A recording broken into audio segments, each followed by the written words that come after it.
माफियाओं को मिट्टी में मिलाने का दम भरने वाले सीएम योगी आज खुद एक अपराधी का गुणगान करते फिर रहे, एक माफिया का महिमा मंडन कर रहे। अगर आपको हमारी बातों पर यकीन नहीं हो रहा हो तो आप खुद सीएम योगी को सुन लीजिए, इस वीडियो को देख लीजिए। मैं एक नाविक परिवार की एक सक्सेस स्टोरी यहां पे बता रहा हूं। ये नाविक परिवार जिनके पास 130 नौकाएं थी, 45 दिनों की अवधि में इन लोगों ने शुद्ध बचत की है 30 करोड़ रुपए की।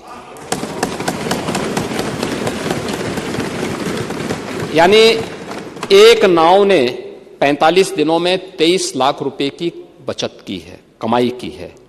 प्रतिदिन की अगर आप उनकी बचत देखेंगे तो यह लगभग 50 से लेके 52,000 पर डे की उनकी इनकम थी एक नाव की। अब आप कहेंगे कि इसमें योगी ने कहां किसी माफिया का गुणगान किया है। वे तो सिर्फ एक नाविक की कहानी बता रहे हैं जिसकी जिंदगी इस बार प्रयागराज में आयोजित महाकुंभ ने बदल कर रख दी।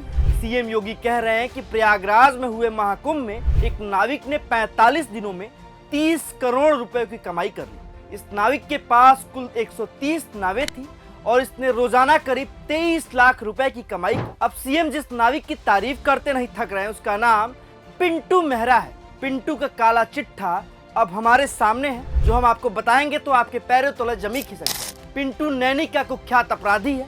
वो प्रयागराज में वसूली और रंगद्वारी वसूलता है। 21 दिन पहले उसके खिलाफ वसूली मांगने पर नामजद मुकदमा दर्ज हुआ था। उस पर हत्या समेत संगीन मुकदमे दर्ज है। अभी 6 महीने पहले वो डबल मर्डर केस में जमानत पर बाहर आया है। जब वो जेल में था तो जेल के अंदर से वो गवाहों को धमकाता था, ऐसा उस पर आरोप लगे हैं। पिंटू की प्रयागराज में तूती बोलती है। उसने अपनी गुंडई की बदौलत करोड़ों का साम्राज्य खड़ा किया है और इसी पिंटू का बखान करते यूपी के मुखिया थक नहीं रहे। सिर्फ पिंटू ही नहीं, इसका पूरा परिवार आपराधिक किस्म का है। पिंटू के पिता भी नैनी थाने के गैंगस्टर हैं।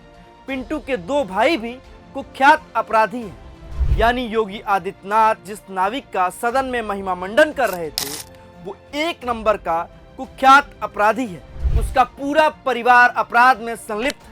लेकिन अब आपको भी समझ नहीं आ रहा होगा कि ऐसी क्या मजबूरी आ गई कि सीएम योगी सदन में एक माफिया का गुणगान कर रहे हैं, महिमा मंडन कर रहे हैं, तारीफों के कसीदे पढ़ रहे हैं। तो चलिए आपको बता देते हैं। दरअसल योगी कुंभ की अव्यवस्था का सच छुपाना चाहते, महाकुंभ की शानदार व्यवस्था का ढिंढोरा पिटवाना चाहते, भगदड़ में मारे गए लोगों के परिजनों से मुंह छुपाना चाहते हैं। पूरा देश जानता है कि महाकुंभ में महिलाओं के साथ कई तरह की आपत्तिजनक कैसी घटनाएं हुई, कैसे तस्वीरें लीक हुई और कैसे इन्हें सोशल मीडिया पे परोसा गया, जिसको लेकर सीएम योगी ने भरे सदन में झूठ बोला। सीएम योगी ने विधानसभा में कहा कि महाकुंभ में 33 करोड़ महिलाएं आई थी, लेकिन उनके साथ उत्पीड़न या अपराध की एक भी घटना नहीं, बल्कि हकीकत यह है कि कुंभ में स्नान करने आई महिलाओं की फोटो और वीडियो बनाई गई, इंटरनेट पर उसकी बोली लगाई गई और उसे लीक किया गया और योगी सरकार यह सब कुछ तमाशा देखते बन रह गई। खैर छोड़िए, जो महाकुंभ भगदड़ में मारे गए लोगों की गिनती नहीं करा पाई,